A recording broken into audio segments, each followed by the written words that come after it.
Hey guys, welcome to part 4. So I decided to let everything dry overnight, and I was going to try today when I had more natural light. But that noise you can hear is rain on my air conditioning unit. So there's not a whole lot of natural light going on, and we now have background sounds. But here is the plan. I am going to start with some Gravelord Gray on these skull bats. And basically, I'm going to go back in with my monster brush, the big one from Army Painter.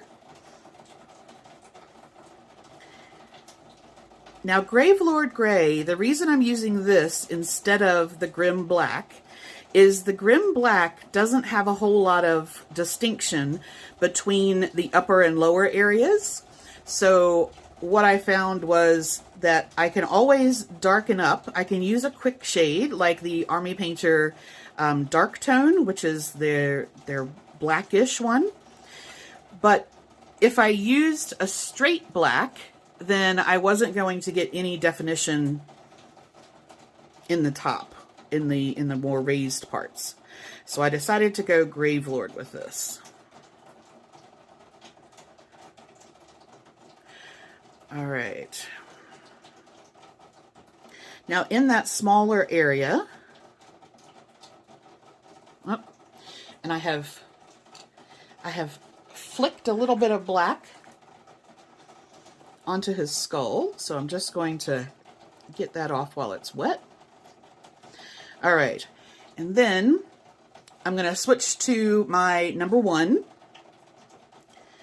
to get into this slightly tighter area in here.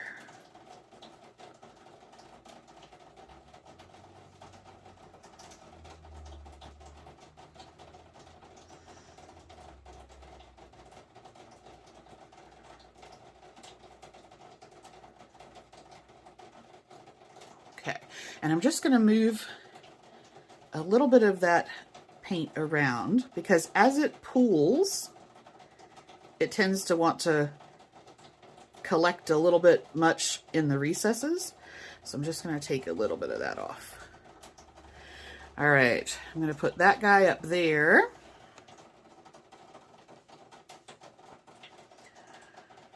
And then we'll get the next one.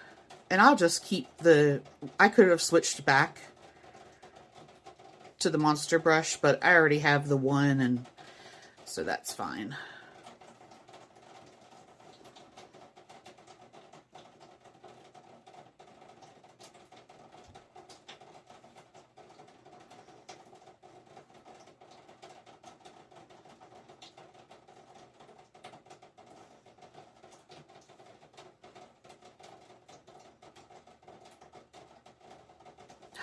I just realized if I stop talking, all you get is the rain sounds.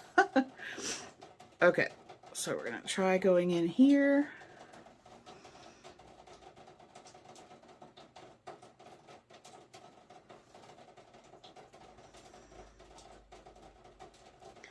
Even resting my wrist, I'm still a bit shaky in here today.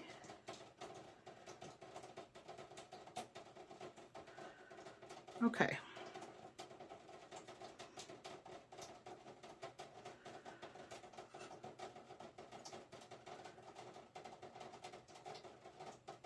Now I may have to go back in and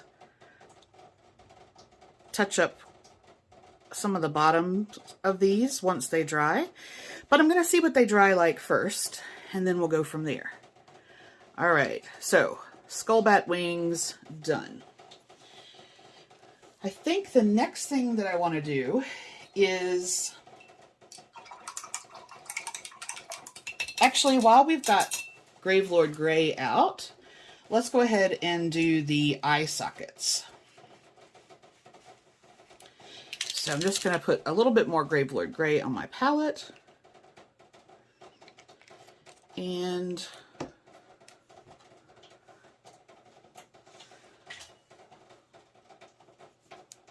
I'm going to use the 1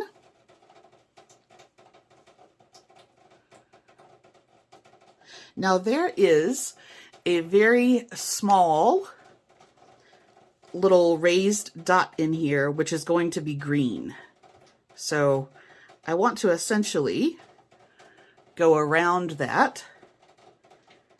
If I do in the course of doing this, paint over top of it, I can just, yeah, see, I did. I could repaint it, or I can go in and see if I can't just lift that off.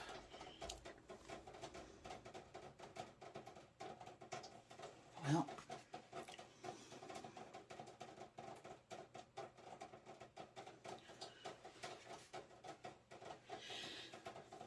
I'll see what happens when it dries, because this may be a case where I just have to go back in afterwards and re-highlight it so I can get a bit more green on there.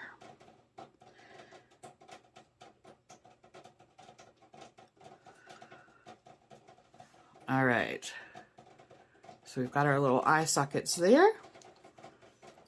Now I'll switch over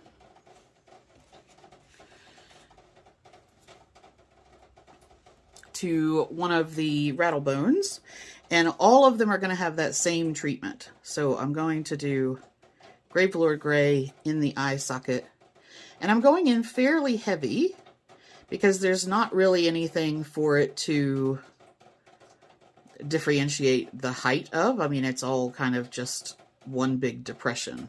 So on that one, I managed to leave the little dots alone.